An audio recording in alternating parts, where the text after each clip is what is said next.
água, vinho, o casamento e o primeiro milagre. O primeiro milagre. Sim, o primeiro milagre do nosso Senhor Jesus Cristo foi e tem sido o milagre mais contundente de sua vida. Sim, da vida de Jesus. Milagre este que muitos dizem que não houve nenhum significado nem sentido, que não serviu para nada, que não converteu ninguém ou convenceu a nada. Até os dias de hoje ainda há tantas confusões e ainda sendo levantadas tantas polêmicas. Mas o que dizer quanto a polêmicas e confusões que se fazem em torno de uma ou até qualquer questão que gire em torno de alguma coisa, seja ela qual for, senão que a própria falta do conhecimento de causa da questão é que seja na verdade o grande problema. Sim, o grande agente é e sempre será a ignorância, que trará sempre as polêmicas e confusões quanto a qualquer assunto em questão, mesmo que discutida por aqueles que tentam se fazer mestres ou parecer que são profundos conhecedores de tal causa, quando na verdade não passam de falsos mestres e apenas contenciosos e blasfemadores das Escrituras. E quando se fala das Escrituras, então é que temos uma infinidade de questões presumidas de si mesmo e tão deturpadas, e principalmente as ensinadas sem sequer a menor base bíblica, o que é preocupante. E quando falamos de base bíblica, nos referimos a várias referências de escritores da Bíblia, e não a versículos isolados que sirvem de base para suas próprias teses. Pois o número de apostasias e heresias e doutrinas de homens falta de entendimento, e até mesmo de doutrinas de demônios, que têm sido ensinadas e repassadas mundo afora, é assustador, o que nos mostra o quanto já estamos no tempo do fim. Mas quando vemos a referência em João capítulo 2, verso 1 ao 11, que narra o primeiro milagre de nosso Senhor Jesus Cristo em um casamento em Caná da Galileia, onde ele transforma água em vinho, nós poderíamos fazer várias citações de bons ensinamentos. Mas vamos falar exatamente do que se trata na íntegra. É uma festa de casamento, e mais exatamente com a presença do noivo, como o disse o próprio Senhor Jesus. Mateus capítulo 9. Respondeu-lhe Jesus: podem, porventura, ficar tristes os convidados às núpcias, enquanto o noivo está com eles? Dias virão, porém, em que lhes será tirado o noivo, e então hão de jejuar. Aquele que tem a noiva é o noivo, mas o amigo do noivo, que está presente e o ouve, regozija-se muito com a voz do noivo. Assim, pois, este meu gozo está completo. E logo como em uma festa de casamento, estavam ali prefigurando no primeiro milagre a festa de casamento completa, com o noivo, uma noiva, os convidados e o vinho, bem como disse o Senhor Jesus, referindo-se à festa da ceia das bodas. Mateus capítulo 26, verso 29. Mas digo-vos que desde agora não mais beberei deste fruto da videira, até aquele dia em que convosco o beba novo, no reino de meu Pai. Sim, até que eu venha a beber novo no reino de meu Pai. Agora fica muito mais clara a necessidade do primeiro milagre, como foi prefigurado então a ceia das bodas do Cordeiro, assunto que trataremos na íntegra, para melhor consenso possível. Muito, porém, o resultado da atitude de muitos de nós logo vemos, quando, como nos diz as Escrituras, que os cães gulosos, Isaías capítulo 56, verso 11, logo eles vêm rosnando, tentando fazer com que os que estão sendo alcançados pela verdade sejam atrapalhados por suas apostasias e heresias, que os tais vêm destilando o veneno de seus corações, tão ignorante e tão voluntariosamente, se lançando a blasfemar da palavra de Deus e de autoridades que desconhecem. Judas capítulo 1, verso 10 e 16. O que nos preocupa, quanto a tantos que sem o conhecimento de Deus têm sido enganados por aí mundo afora, sem poder se defender de tais venenos. Então, como nos tem sido muito perguntado a respeito desse assunto, resolvemos trazer a mais pura verdade desse assunto na íntegra, de forma clara e absoluta, como você nunca viu. Vemos que a ceia das bodas do Cordeiro é também a festa que abre e dá início à vida eterna. Ceia das bodas, sim, do casamento, mais exatamente, do casamento do Cordeiro. Então logo vemos a necessidade de conhecer a história do Cordeiro, para que possamos entender perfeitamente a ceia das bodas, a saber, quem é o noivo, quem é a noiva, quem é o Cordeiro e quem são os convidados e qual a relação com o primeiro milagre de Jesus em Caná da Galileia. Regozijemo-nos e exultemos, e demos-lhe a glória, porque são chegadas as bodas do Cordeiro. e já a sua noiva se preparou. Então vamos conhecer os 7 pontos fundamentais para entendermos este assunto, e então chegarmos ao pleno conhecimento da verdade quanto à ceia das bodas. O Cordeiro e a sua história. Para conhecermos essa história, é necessário saber onde foi escrito o livro da vida do Cordeiro, quando foi escrito, como foi escrito, por que foi escrito, para que foi escrito, por quem foi escrito e para quem foi escrito. Lembrando que tudo que vamos mostrar aqui será tudo com registros bíblicos, exatamente interligados pelas escrituras de Gênesis a Apocalipse, sem contradição ou subterfúgio de que a palavra de Deus seja complexa ou cheia de contradição, ou confusa, difícil de se entender ou coisa parecida. Mas mostraremos na íntegra, sem apelações. A história. Vamos começar pela história do Cordeiro, para que possamos entender melhor. Vejamos algumas referências, como por exemplo, o título deste livro, que é apresentado como Livro da Vida. Mas quando bem analisado com as narrativas das demais escrituras, como se referem a este livro, tudo fica muito bem claro que se trata do livro da vida do Cordeiro que foi morto desde a fundação do mundo. Apocalipse capítulo 13, versículo 8 e Apocalipse capítulo 17, versículo 8. Onde podemos perceber claramente que se trata da história da vida do Cordeiro que foi morto desde a fundação do mundo. Ainda mais quando nas palavras do Senhor Jesus ele nos diz, Mateus capítulo 13, verso 35, abrirei a minha boca em parábolas e publicarei coisas ocultas desde a fundação do mundo. Então vemos claramente que a primeira ideia passada é exatamente que o livro é da história. Sim, exatamente da história da vida do Cordeiro. Apocalipse capítulo 21, verso 27. Sim, em um livro escrito por dentro e por fora, bem selado com 7 selos. Apocalipse capítulo 5, versículo 1. História essa que o nosso pai Abraão conheceu e dela disse a seu filho Isaque, Deus proverá para si o cordeiro para o holocausto, meu filho. Gênesis 22, 8. Da mesma forma, Moisés fez menção dizendo, risca-me do livro que tens escrito, e ouviu do Senhor que ele riscaria aquele que tivesse pecado contra ele. Êxodo capítulo 32, versos 32 e 33, da qual o salmista também escreve, Salmos 69, 26 e 28. Vemos então que esta história já estava escrita desde a fundação do mundo, a história da vida do Cordeiro. Primeiro ponto. Onde foi escrito o livro da vida do Cordeiro? Sim, foi escrito no céu. Quando o Apocalipse começa exatamente no capítulo 4, vemos que o apóstolo João é chamado para receber tudo o que lhe seria passado, em visões e revelações. Isso após ele receber as revelações e algumas visões nos 3 primeiros capítulos do livro do Apocalipse. Logo após, então, é quando começa no capítulo 4 o Apocalipse. Pois quando João é chamado para subir ao céu, ao ver uma porta aberta no céu, é que ele sobe, e aí então começa o Apocalipse, onde ele passa a receber as visões e as revelações referentes ao Apocalipse, ou mais exatamente, ao tempo do fim. Apocalipse capítulo 4, versículo 1. Sim, é o tempo do fim que caracteriza o livro do Apocalipse.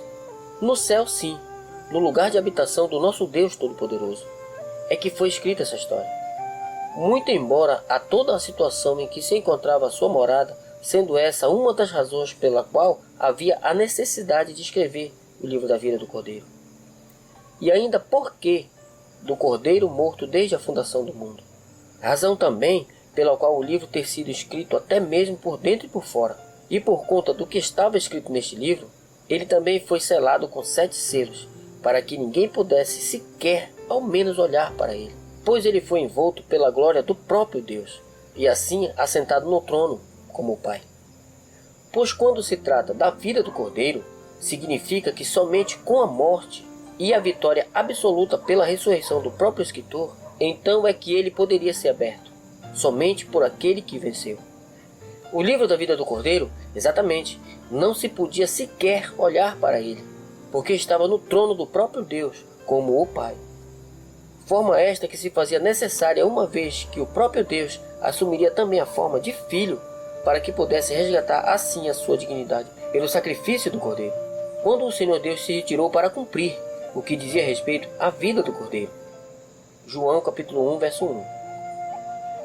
A questão Pai sendo o livro assentado no trono veremos na segunda parte deste estudo.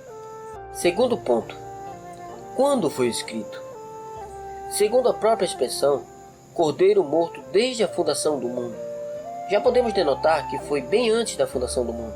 Apocalipse capítulo 13, versículo 8, Apocalipse capítulo 17, versículo 8. Quando ainda só existiam os tempos eternos. Sim, tempo dos quais nos vêm os mistérios que foram guardados em silêncio. Mateus capítulo 13, versículo 35 e Romanos capítulo 16, verso 25. Guardados para serem manifestos no tempo da dispensação da graça do Deus Todo-Poderoso.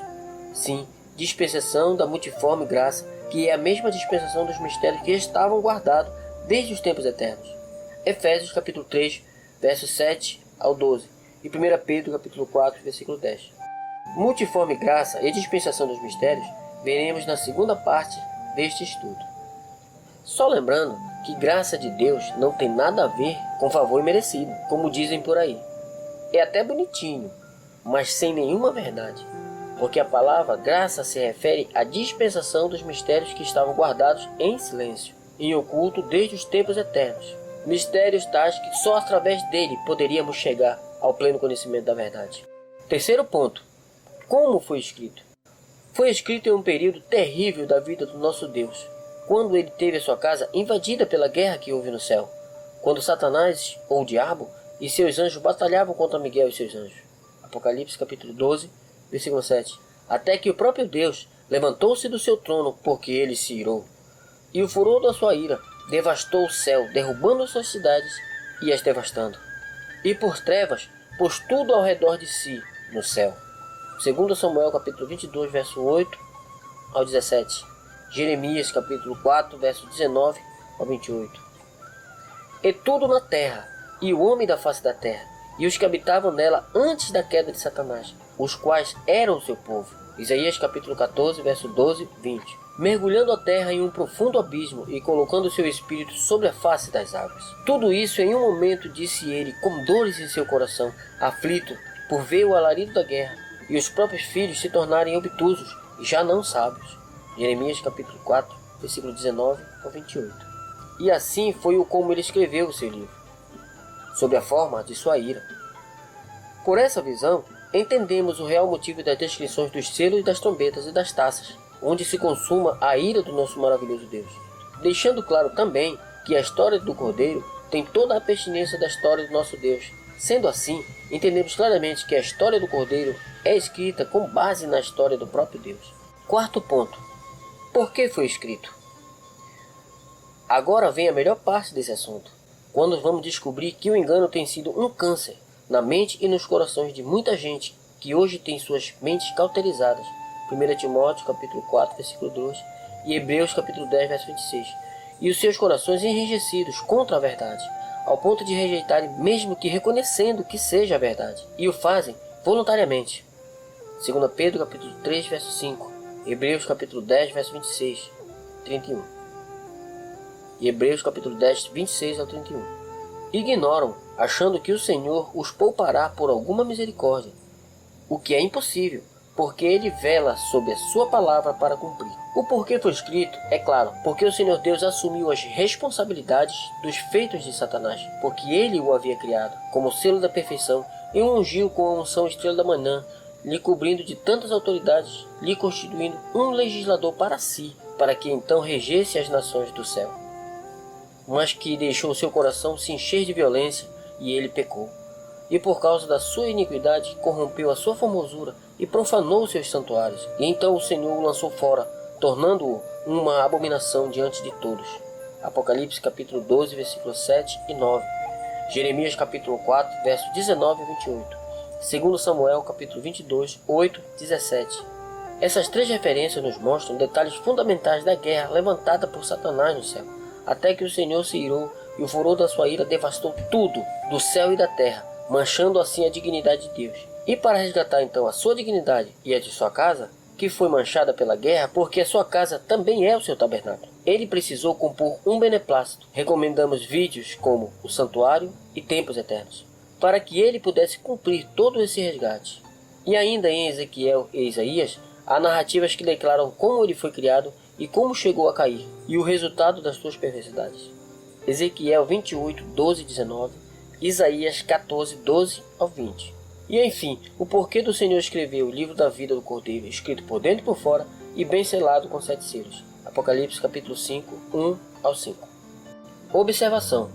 No verso 3 do capítulo 5 de Apocalipse, vemos que ninguém no céu, nem na terra, nem debaixo da terra podia olhar para ele, nem abrir e romper os seus selos. Porém, no verso 5 do capítulo 5 de Apocalipse, o ancião declara que o leão da tribo de Judá venceu para abrir o livro e romper os seus selos, o que é perfeitamente claro que ele não morreu por mim, nem por ti, nem por ninguém, mas sim para abrir o livro e romper os seus selos.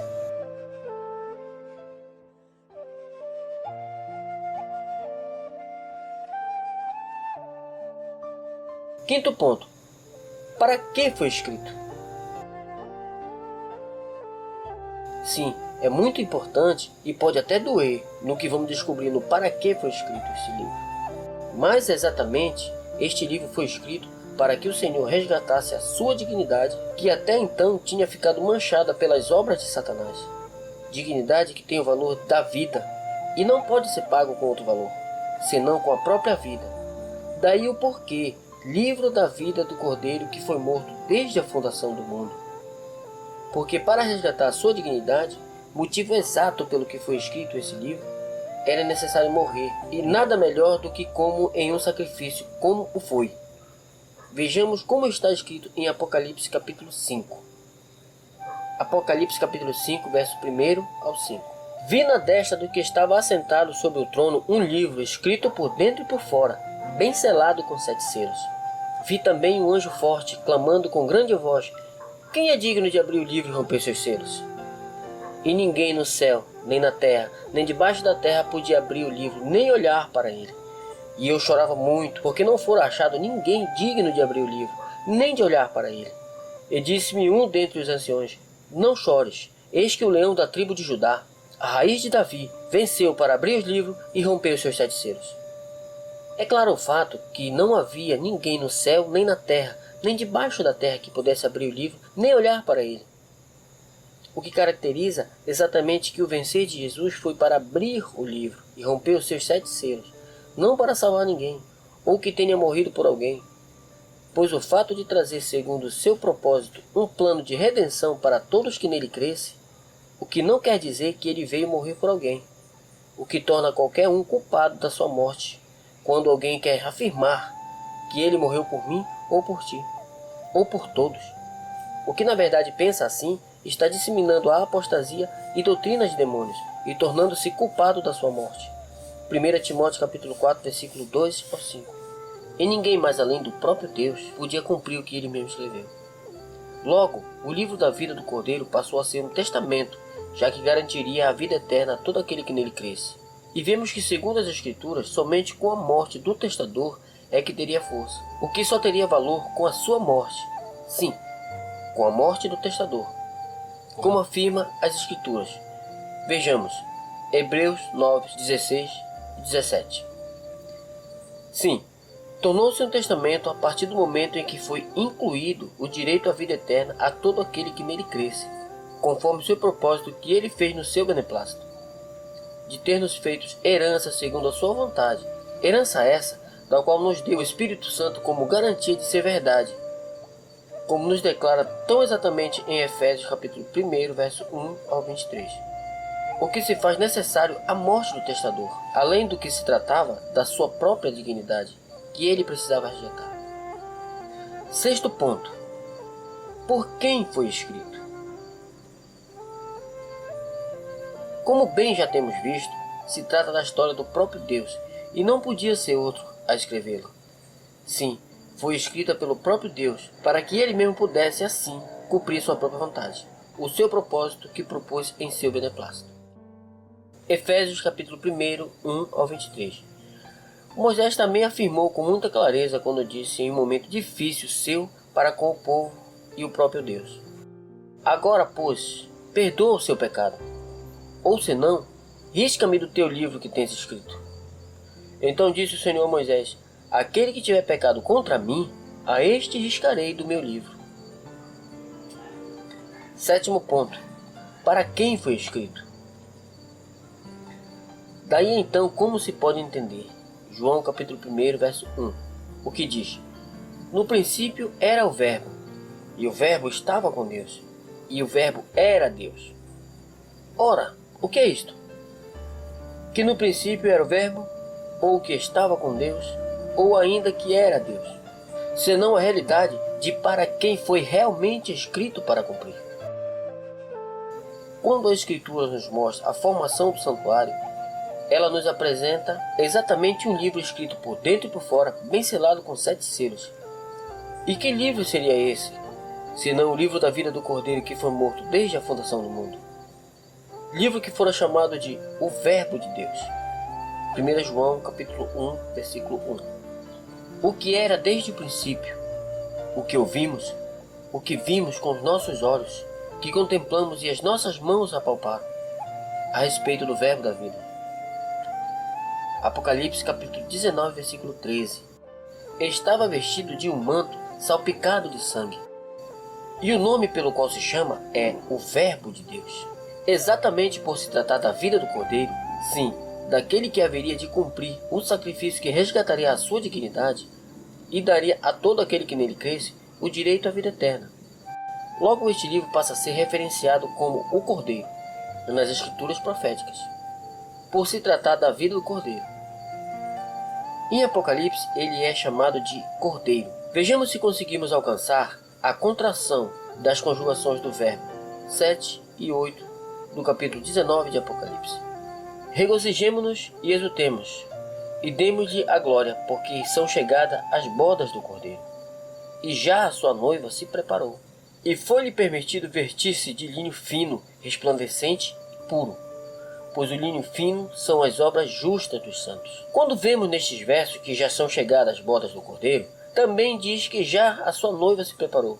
Logo então, está faltando o noivo vestir-se. E no verso 8 diz-nos que as vestes que foi-lhe permitido vestir-se é o linho fino, puro e resplandecente, e que este mesmo linho fino, puro e resplandecente são as obras justas dos santos. Como então podemos entender isto? Considerando ainda o que diz o verso 9, vejamos. Apocalipse capítulo 19, 9. E disse-me, escreve, bem-aventurado aqueles que são chamados a ser das bodas do Cordeiro. Disse-me ainda, estas são as verdadeiras palavras de Deus. Os chamados a ser das bodas do Cordeiro, quem seriam então? Se até hoje os tais crentes evangélicos e todos os demais se autodenominam e se intitulam a noiva, ostentando-se como tal. Na verdade, este diz que a noiva já está preparada, ela já se preparou. Então como ainda estão se preparando? Logo então trazemos essas interrogações. Quem seriam os chamados a ser das bodas do Cordeiro? E que festa seria essa então, sem convidados? E como funcionaria essa tal igreja como uma noiva? Não estaria essa tal igreja usurpando o lugar da verdadeira noiva do Cordeiro? Como essa tal igreja funcionaria para ele como um tabernáculo? Ou quem seriam os convidados então? Na verdade, tal pretensão não passa de pura ignorância acerca das Escrituras, já que somente as Escrituras é que podem explicar as próprias Escrituras. Como disse o Senhor Jesus, João capítulo 5, verso 39, examinai as Escrituras, porque julgais ter nelas a vida eterna, e são elas que dão testemunho de mim, porque toda a Escritura é inspirada por Deus, pois os homens falaram movido pelo Espírito Santo, 2 Pedro capítulo 20, verso 21. Sabendo primeiramente isto, que nenhuma profecia da Escritura é de particular interpretação, porque a profecia nunca foi produzida por vontade dos homens, mas os homens da parte de Deus falaram movidos pelo Espírito Santo. O livro da vida do Cordeiro não é o livro onde se escreve nome de pessoas que por um acaso aceite a Jesus, como se diz por aí. Como que se Jesus estivesse tão relaxado para ter que ser aceitado, como se ele precisasse ser avaliado para então ser aceitado. Crer não tem nada a ver com aceitar. E não é crer para aceitar, é crer para obedecer a palavra da verdade, o mandamento. Romanos capítulo 16, versículo 26. Mas agora, manifestos e por meio das Escrituras proféticas, segundo o mandamento do Deus eterno, dado a conhecer a todas as nações para a obediência da fé. Ao único Deus sábio, seja dada a glória por Jesus Cristo para todo sempre. Amém. Bom, então se Jesus é o Cordeiro de Deus que tira o pecado do mundo, como João Batista nos diz, logo vemos que esse também é o mesmo Cordeiro das bodas do Cordeiro. Sim, do casamento.